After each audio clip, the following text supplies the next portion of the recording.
दोस्तों, आज की वीडियो में हम लेके आए हैं जहांगीर से संबंधित वन लाइनर महत्वपूर्ण प्रश्नों को। तो आइए देखते हैं आज का पहला प्रश्न। पहला प्रश्न है, दो अस्पा एवं सिंह अस्पा प्रथा शुरू की थी। तो किसने शुरू की थी? जहांगीर ने।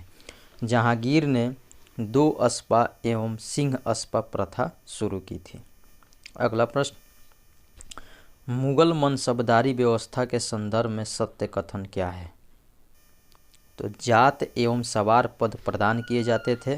मनसबदारों के 3 वर्ग थे। मुगल मनसबदारी व्यवस्था के संदर्भ में सत्य कथन है, जात एवं सवार पद प्रदान किए जाते थे। मनसबदारों के 3 वर्ग थे।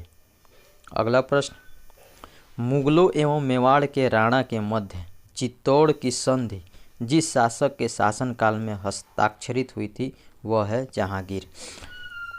मुगलों एवं मेवाड़ के राणा के मध्य चित्तौड़ की संधि जिस शासक के शासनकाल में हस्ताक्षरित हुई थी वह है जहांगीर। अगला, ईस्ट इंडिया कंपनी ने जहांगीर के दरबार में पहले भेजा था। तो कैप्टन हाकिन्स को ईस्ट इंडिया कंपनी ने जहांगीर के दरबार में सबसे पहले भेजा था। अगला, जहांगीर के दरबार में ब्रिटिश शासक जेम्स प्रथम का राजदूत कौन था? तो थॉमस रो।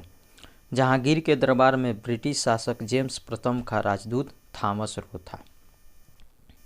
जहांगीर ने खान की उपाधि से सम्मानित किया था हाकिन्स को। कैप्टन हाकिन्स को जहांगीर ने खान की उपाधि से सम्मानित किया था। मुगल सम्राट जहांगीर ने इंग्लिश खान की उपाधि किसे दी थी? तो विलियम हाकिन्स को। विलियम हाकिन्स को मुगल सम्राट जहांगीर ने इंग्लिश खान की उपाधि दी थी। इंग्लैंड के जेम्स प्रथम के राजदूत सर थॉमस रो भारत आए थे। तो 1615 ईस्वी में। 1615 ईस्वी में इंग्लैंड के जेम्स प्रथम के राजदूत सर थॉमस रो आए थे। भारत में इंग्लैंड का वह दूत जो जहांगीर के पीछे अजमेर से मांडूर आया तो वह था थॉमस रो। भारत इंग्लैंड का वह दूत जो जहांगीर के पीछे अजमेर से मांडू आया वह था थॉमस रो। जहांगीर ने थॉमस रो को मिलने का अवसर दिया था। कहाँ पे? तो अजमेर में। जहांगीर ने थॉमस रो को मिलने का अवसर अजमेर में दिया था। विदेशी यात्रियों के भारत आने का कालानुक्रम है, Ralph Finch, William Hawkins, Nicholas Downton, sir Thomas Roe. विदेशी यात्रियों के भारत आने का कालानुक्रम है, Ralph Finch, William Hawkins, Nicholas Downton, sir Thomas Roe. एक डच पर्यटक जिसने जहांगीर के शासनकाल का मूल्यवान विवरण दिया है वह था फ्रांसिस्को पेलसर्ट। फ्रांसिस्को पेलसर्ट ने एक डच पर्यटक था जिसने जहांगीर के शासनकाल का मूल्यांकन विवरण दिया था।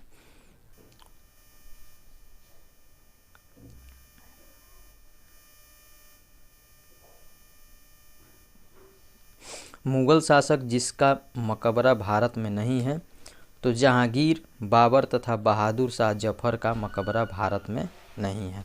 जहांगीर, बाबर और बहादुर शाह का मकबरा भारत में नहीं है। मुगल चित्रकला अपनी पराकाष्ठा पर पहुंची जहांगीर के शासनकाल में।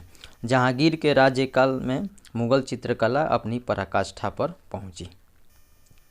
जहांगीर ने नादिर उज जमा की पदवी किसे दी थी? तो अबुल हसन को जहांगीर ने नादिर उज जमा की पदवी दी थी।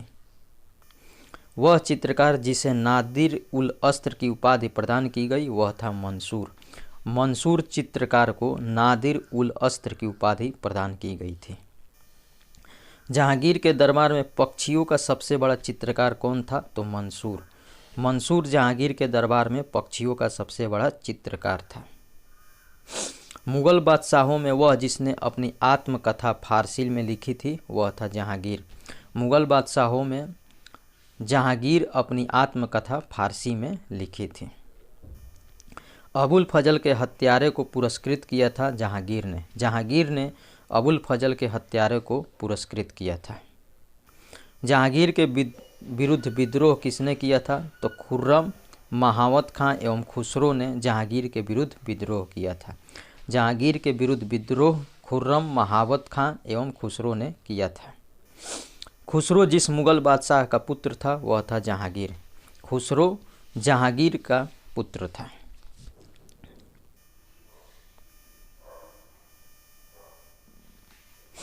नूरजहां गुट के प्रमुख सदस्य थे एतमातुद्दौला या मिर्जा गियास बेग, नूरजहां का पिता था। असमत बेगम नूरजहां की माँ थी। आसफ खान नूरजहां का भाई एवं शहजादा खुर्रम शाहजहां था। नूरजहां के प्रमुख सदस्य थे एतमातुद्दौला जिसका नाम मिर्जा गियास बेग है, नूरजहां के पिता थे। असमत बेगम नूरजहां की माँ थी। आसफ खान नूरजहां का भाई था एवं शहजादा खुर्रम शाहजहां था। एतमातुद्दौला का मकबरा आगरा में किसने बनवाया था? तो नूरजहां ने एतमातुद्दौला का मकबरा आगरा में बनवाया था। अगला, प्राचीनकारी यानी जिसको पित्रा ड्यूरा भी कहा जाता है, प्राचीनकारी संबंधित है तो दीवारों में अर्धकीमती पत्थर जड़कर फूलों की नक्काशी करना प्राचीनकारी कहलाता है। दीवारों में अर्धकीमती पत्थर जड़कर फूलों की नक्काशी करना प्राचीनकारी संबंधित है या उसको पित्रा ड्यूरा भी कहा जाता है। अगला प्रश्न निर्माता और स्मारक है। बाबर जामा मस्जिद संभल से संबंधित है। हुमायूं दीन पनाह से संबंधित है। अकबर जहांगीरी महल से संबंधित है। जहांगीर अकबर के मकबरे को पूर्ण करवाया। बाबर जामा मस्जिद संभल से संबंधित है। हुमायूं दीन पनाह से संबंधित है। अकबर जहांगीरी महल से संबंधित है। जहांगीर अकबर के मकबरे को पूर्ण करवाया। इस वीडियो का आखिरी प्रश्न है, गोविंद महल जो हिंदू वास्तुकला का अप्रतिम उदाहरण है वो स्थित कहाँ है? तो दतिया में। गोविंद महल जो हिंदू वास्तुकला का अप्रतिम उदाहरण है कहाँ स्थित है? तो दतिया में। तो ये था हमारा आज का वीडियो कैसा लगा आप हमारे कमेंट बॉक्स में ज़रूर बताइएगा। वीडियो को लाइक करें, शेयर करें और हमारे चैनल को सब्सक्राइब करें। जय हिंद, नमस्कार।